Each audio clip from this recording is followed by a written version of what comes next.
Halo, selamat pagi anak-anak. Bagaimana kabar kalian? Pasti sehat-sehat saja kan? Nah, hari ini kita akan belajar tema 1 organ gerak hewan dan manusia. Subtema 1 pembelajaran 3 organ gerak hewan. Sebelum kita lanjut dalam pelajaran berikutnya, Bu Guru harapkan kalian nantinya 1. Bisa mengamalkan nilai Pancasila. Yang kedua, kalian bisa menentukan letak geografis negara Indonesia ataupun denah rumah kalian masing-masing. Nah, anak-anak, sekarang kita mulai pembelajaran ya. Sebelum mulai pembelajaran, kamu dengarkan dulu cerita berikut ini.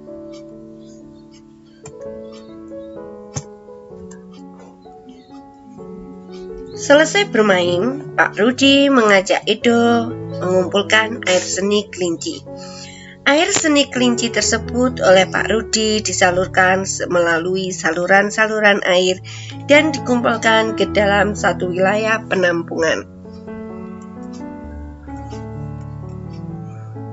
Ih, bau sekali, kata Edo.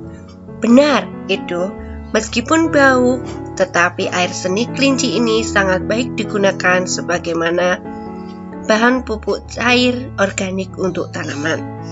Sayuran akan tumbuh dengan subur, tanaman buah akan cepat berbuah, dan tanaman bunga akan cepat berbunga, jawab Pak Rudi. Tiba-tiba Pak Eko datang ke kandang kelinci.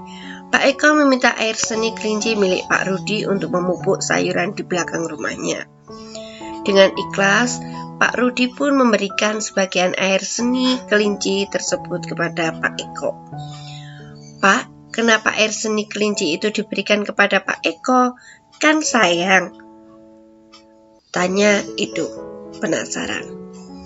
Ih, tidak apa-apa Edo, kita harus saling membantu. Jika ada orang yang membutuhkan bantuan, kita harus secara ikhlas dan sukarela memberikan bantuan. Karena kita makhluk sosial, artinya tidak dapat hidup sendiri dan membutuhkan bantuan orang lain, jawab Pak Rudi. Dan ingat, saling membantu dan tolong-menolong adalah bentuk dari pengalaman sila Pancasila juga loh, tambah Pak Rudi. Benar sekali Pak, jika kita salah, kalau tidak salah, sila kemanusiaan yang adil dan beradab, kata Edo. Nah, anak-anak, ini adalah nilai-nilai yang terkandung dalam Pancasila. Pancasila sebagai dasar negara Indonesia bukan lagi suatu hal yang baru bagi masyarakat Indonesia. Dari zaman dahulu, nilai-nilai Pancasila memang sudah terkandung dalam kehidupan sosial budaya masyarakat kita. Nilai-nilai tersebut telah meliputi berbagai aspek kehidupan dan masih tetap dipelihara sampai saat ini. Nilai-nilai Pancasila perlu sekali kita kembangkan dalam kehidupan sosial budaya. Hal ini dimaksudkan agar tercipta suasana yang tenang, sejahtera, damai, dan aman. Tanpa nilai-nilai tersebut, kita tidak akan dapat mencapai semua itu.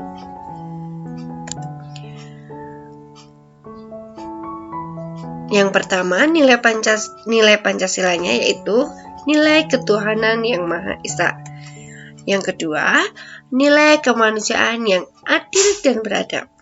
Yang ketiga, nilai persatuan Indonesia. Yang keempat, nilai kerakyatan yang dipimpin oleh hikmat kebijaksanaan dalam permusyawaratan perwakilan. Yang kelima, nilai keadilan sosial bagi seluruh rakyat Indonesia. Ya, bagus. Kemudian, nilai-nilai yang terkandung dalam sila-sila Pancasila. Contohnya, Yang pertama, nilai ketuhanan yang Maha Esa. Beriman kepada Tuhan yang Maha Esa sesuai dengan agama dan keyakinan yang dianutnya. Nilai yang terkandung dalam sila ini juga mengharuskan kita untuk saling menghormati dan bekerja sama antar pemeluk agama yang berbeda-beda. Kita tidak boleh melaksanakan suatu agama dan kepercayaan kepada orang lain. Kita harus saling menghormati kebebasan dalam menjalankan ibadah. Lanjut, yang kedua, nilai kemanusiaan yang adil dan beradab. Setiap warga negara hendaklah mengakui persamaan derajat, persamaan kewajiban antara sesama manusia sebagai asas kebersamaan bangsa Indonesia, dan persamaan hak. Dengan menjunjung tinggi persamaan derajat, hak, dan kewajiban, maka seluruh bangsa Indonesia bersama-sama akan mampu menegakkan dan juga memelihara kebersamaan. Penerapan nilai ini dalam kehidupan sehari-hari adalah dengan mengembangkan rasa saling mencintai sesama manusia, sikap tenggang rasa, menjunjung tinggi nilai-nilai kemanusiaan, gemar melakukan kegiatan kemanusiaan, serta berani menegakkan kebenaran dan keadilan. Lanjut, yang ketiga, nilai persatuan Indonesia. Persatuan Indonesia maknanya dan nilainya yang terkandung dalam sila ini adalah menjaga persatuan dan kesatuan negara Republik Indonesia dengan menerapkan sikap cinta tanah air, rela berkorban demi bangsa dan negara, serta memajukan pergaulan demi persatuan dan kesatuan bangsa yang berbineka tunggal ika. Yang keempat, lanjut, permusyawaratan dan perwakilan. Setiap warga negara memiliki kedudukan yang sama. Kedudukan yang sama tersebut hendaknya digunakan secara sadar dengan mengutamakan kepentingan negara dan masyarakat, ya anak-anak. Selain itu, warga negara Indonesia harus selalu mengutamakan musyawarah untuk mufakat dan menyelesaikan suatu persoalan bersama. Penerapan dalam sikap sehari-hari adalah dengan mengutamakan kepentingan umum di atas kepentingan pribadi dan golongan, tidak memaksakan kehendak kepada orang lain, serta mengutamakan budaya musyawarah dan menyelesaikan masalah dengan meliputi oleh semangat kekeluargaan. Yang terakhir, anak-anak, nilai keadilan sosial bagi seluruh rakyat Indonesia. Kita harus menghindarkan diri dari sifat pemborosan, selalu bergaya hidup mewah, dan perbuatan-perbuatan yang merugikan kepentingan umum. Bekerja keras dan menghasilkan hasil kerja keras orang lain sangat dibutuhkan dalam mewujudkan sikap kebersamaan. Di samping itu, harus dikembangkan pula sikap adil terhadap sesama, menghormati hak orang lain, serta menolong dan menghargai orang lain. Nah, anak-anak, yuk kita tuliskan sikap-sikap dalam kehidupan sehari-hari yang sesuai dengan nilai-nilai yang terkandung dalam Pancasila. Yang pertama ya anak-anak, Bu Irma kasih contoh. Nanti yang lainnya kalian buat sendiri di buku tulis kalian. Sikap yang sesuai dari sila pertama, yaitu sikap yang sesuai dengan sila pertama, tidak memaksakan agama kepada orang lain, rajin beribadah, memberikan kesempatan kepada orang lain untuk beribadah, dan merayakan hari besar agamanya. Yang kedua, kalian kerjakan sendiri. Kemudian yang ketiga, kalian isi sendiri. Keempat, kalian isi sendiri. Dan kelima, isi sendiri di buku tulis kalian. Jangan lupa ya anak-anak. Kemudian kita lanjut. Coba kalian amati anak-anak peta kondisi geografis Indonesia tersebut.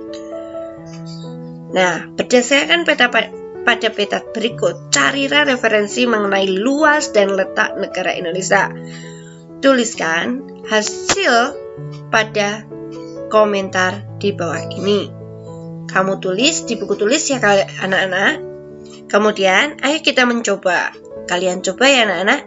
Setelah mengetahui luas dan letak wilayah negara Indonesia, sekarang giliranmu untuk mengetahui luas dan letak wilayah tempat tinggalmu. Gambarkan ke dalam sebuah peta sederhana. Untuk mendapatkan data dan informasi yang akurat, kamu bisa melakukan pengamatan langsung dan bertanya kepada para pengurus RT, RW, atau tokoh masyarakat di wilayah tempat tinggalmu. Adapun yang harus kamu tampilkan pada peta dalam adalah sebagai berikut. 1. Pertegas posisi rumahmu. Yang kedua, batas-batas RT. Yang ketiga, rumah. Yang keempat, jalan. Yang kelima, ladang, kebun, sawah, bukit, atau hutan yang berada di sekitar rumahmu. Yang keenam, sungai atau aliran air. Nah, sudah jelas anak-anak? Kalau sudah jelas, kamu buat peta tersebut di dalam buku tulismu. Kemudian beri keterangan mana itu pertegas posisi rumahmu, mana itu batas-batas RT kamu, mana itu batas rumah kamu, mana itu batas jalan kamu, dan mana yang disebut ladang, dia arsir atau bagaimana, terserah kalian. Yang penting kalian dalam keterangan peta kamu atau denah kamu itu sesuai. Nah, sekian dari saya. Terima kasih. Wassalamualaikum warahmatullahi wabarakatuh. Salam sehat selalu untuk kalian semua anak-anak. Terima kasih.